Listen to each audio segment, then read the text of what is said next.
Purihin ng Diyos, purihin ng ating Panginoon.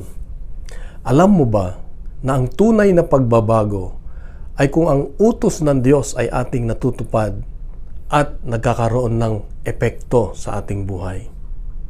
Sa Ebanghelyo ngayon, narinig natin na si Jesus ay naparito upang tuparin at ganapin ang utos ng kanyang Ama.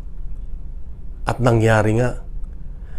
Tayo ngayon ay maraming mga pinakikinggan, naririnig, samot-sari sa ating kapaligiran na pagtuturo.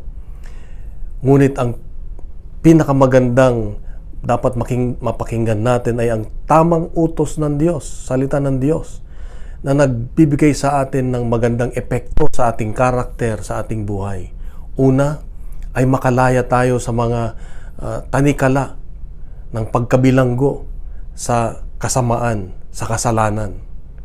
Kung ito'y nababago tayo sa ating pananaw tungo sa mabuti at magandang buhay na nais ng Diyos. Pangalawa ay yung tinatawag na nararanasan natin yung biyaya ng Diyos. Nakikita natin ang biyaya ng Diyos ay nasa atin na.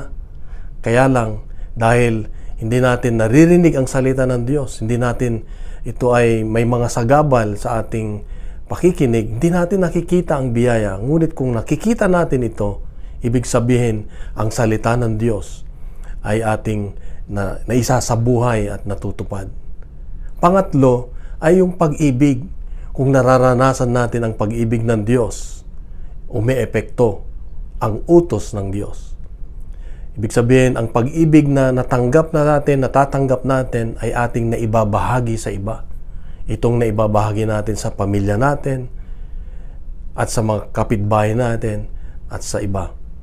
Kapatid, ngayong panahon ng Kwaresma, ito ang hamon ng Diyos sa atin na hanapin natin, pakinggan natin ang salita ng Diyos at hilingin na bahain tayo ng kanyang biyaya na maunawaan ito at maisabuhay upang nang sa gayoy ito'y magkaroon ng epekto sa ating buhay, magkaroon ng bagong pananaw, bagong katauhan, bagong karakter na kagaya ni Jesus. Kapatid, mabuti ang Diyos, mahal ka ng Diyos, mahal ako ng Diyos, mahal tayo ng Diyos.